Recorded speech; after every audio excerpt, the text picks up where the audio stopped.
Welcome everybody. I'm here for Choice Home Mortgage. Thanks for checking out our channel where we talk all things about home buying, lending, and credit with industry experts. We're speaking again today with Senior Loan Officer Esther Beatty. Hey there, Esther. How are you? Good. Thanks for being here today. Now we're going to be talking about an article that Choice Home Mortgage recently posted called 7 Things You Need to Know Before You Refinance Your Mortgage. And we're going to talk about topics a person needs to know before refinancing. Now, I'm going to go over some of these areas with you point by point, and I'd appreciate your providing us with more insight on them. Of course, love to. Great. So one of the first points in the article was have a valid reason or a tangible benefit. Can you tell me what this means? Well, like I always like to say, in a nutshell. In a nutshell. There's got to be a benefit for the borrower. Okay. If there's no benefit, then you can't offer them anything. And I don't know who's in the business of offering a loan. I don't think any bank can offer anything that is not beneficial to the borrower. It's just pointless, right? So, valid reason. They're purchasing a house. That's a valid reason to go and get a loan, right? And same thing for refinancing. Valid reason would be if you're paying really high interest rate and rates are, on a lower scale at the time, that's beneficial. And also if, you're going to use your equity in your home, which is a lot of what we're seeing right now, cash out refinances, paying down your debts out of high interest rates that you're probably in, credit cards and, different loans that you have underneath your credit. So those are beneficial, valid reasons why you would want to refinance or purchase. Great, thanks for clarifying. So a second point said meet financial and credit requirements. Can you talk a little bit about what these financial and credit requirements are? Got to have enough income to qualify you for a conventional loan. There's other programs out there too that are no income, but you still have to meet like reserve requirements. So, it just depends on the product. So if you're going with an income loan, you'll have to provide tax returns or W-2s, those kinds of things. Credit requirements, of course, you need to have a certain credit score in order to qualify. Also, those are dependent upon the program. Typically, with FHA, it's 580 or higher. With conventional, anything below 640, it's, we try, but, you can't guarantee. So always say 620 for conventional or higher, but it's possible it may not go through as well. But purchasing, we would always want really a 700. Great, yeah. Great. These are all great guidelines. Now, another point was provide the necessary documentation. So what types of documentation is required to refinance a mortgage? Well, we kind of just touched a little bit on that. Depends on what your income type is. Okay. If you have mortgages on other properties, we'll need all the mortgage statements for that. All insurance on properties, obviously all properties owned, and they have to have insurance. So always keep that in mind. No matter what loan you go with, all insurance and all mortgage statements on all properties. If you're using income, then whatever circumstantial income you are, right? So if you're self-employed, we'll need tax returns, personal and business. If you're sole proprietor and you only file one, then we'll just use, that one tax return that you have, along with other supporting documentation. But typically, you have to verify it with 2 forms. So normally in underwriting, what they'll request, we always request up front to get you approved, is a bank statement and your, if you're W-2, your pay stub with your W-2s and your bank statement that shows the income deposits. If you're self-employed, like we were just talking about, if you're a sole proprietor, you'll have your income showing on your deposits of your bank statement, and then you'll also have your tax returns revealing the income. If you're paying yourself, if you're sole proprietor or self-employed and you're paying yourself a W-2, you'll also have to provide your W-2s with your business and your personal tax returns. It's a lot, but in a nutshell, call me and I'll break it down depending upon, we always ask a couple questions so that way we don't bog you down with too much information.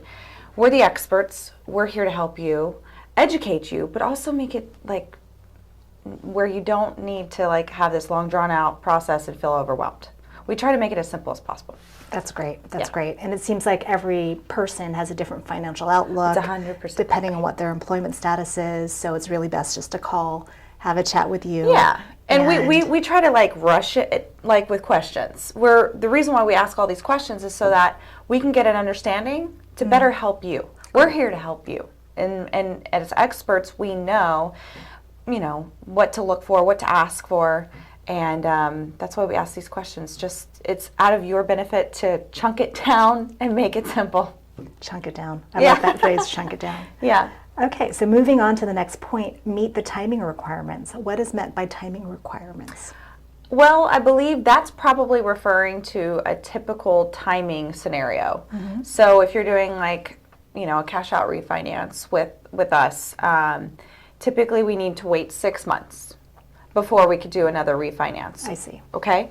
So that's just with, most lenders. If we're talking VA requires 210-day waiting period between refinances. So again, it's not something you would know going out the gate. That's why you need an expert to really help you with that. To, sit down and talk, what's your goal? What are you trying to achieve? If there is timing requirements, maybe we have to wait and then, re-look at it in a couple months. If you're in forbearance, there's timing requirements for that. So I see. It's just dependent upon you and your situation, what your goal is, and how can we plan out a plan to get you there. Got it. So it sounds like it really is just dependent upon the person, what situation they're in, what sort of financial package they're looking for, and it's a matter of like calling you and talking to you so that you can say, hey, this is really the situation, and we can move forward. Yep. Great. So the next point that the article covers is prove you have enough equity through an appraisal. Is this easy to do? It is, and it's not something that you as a borrower need to go and worry about trying to do. It's part from the lender themselves, and everything's, with all the rules and regulations that have gone into effect since 2008. There's a third party, so it's called an appraisal management company that everything runs through. Legally, we cannot have anything to do with it, and the borrower sets up, the scheduled appraisal. So the appraiser will reach out to them directly, and they'll handle it from there. The appraiser then gets the appraisal report completed, and they send it to the lender. And usually how long does that take? It's dependent upon the appraiser. I see. And how busy they are. So once they pick up it'll go out and bid. This is what we see on our end.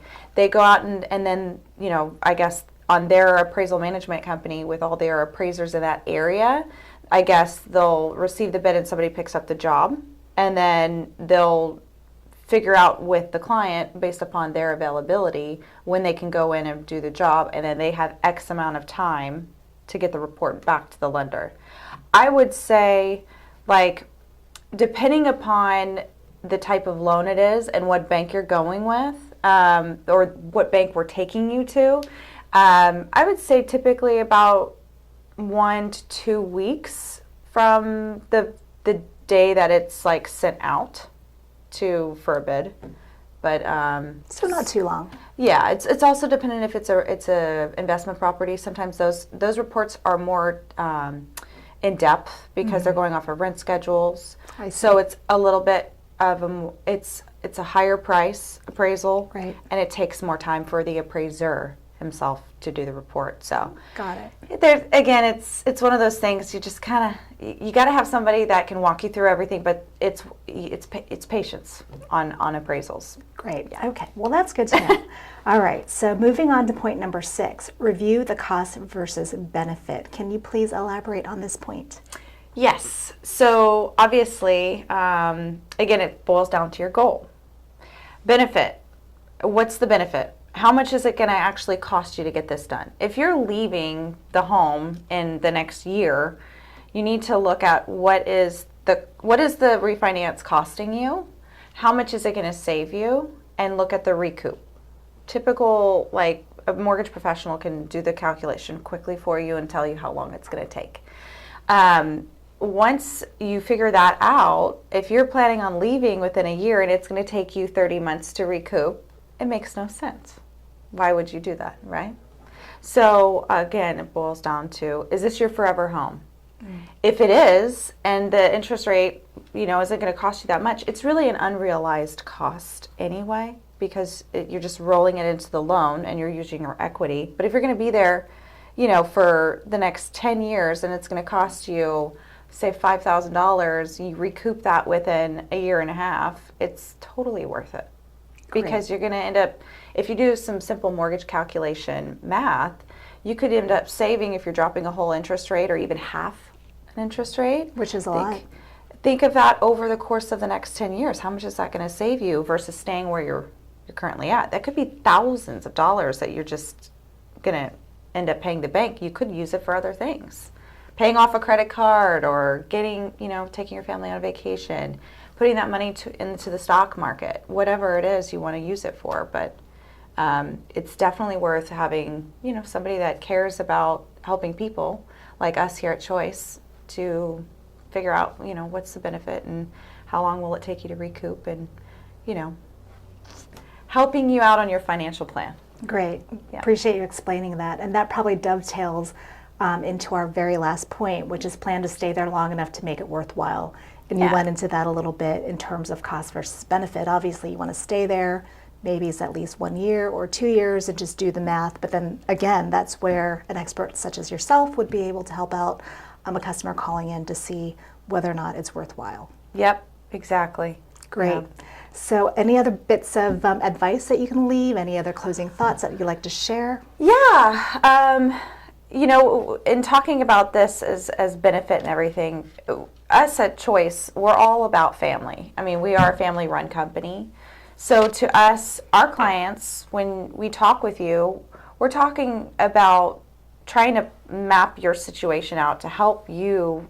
And in order for us to help you, we need to know things, right, about you. And so it's a relationship. We're all about relationships. And as a client, you become part of our family because we want to be your person, throughout the rest of your life. If you need any expert advice about, maybe you're going to purchase a investment property in the future, maybe your son, your daughter, your, grandchildren, they need help with purchasing homes. We want to create that bond and relationship with our clients.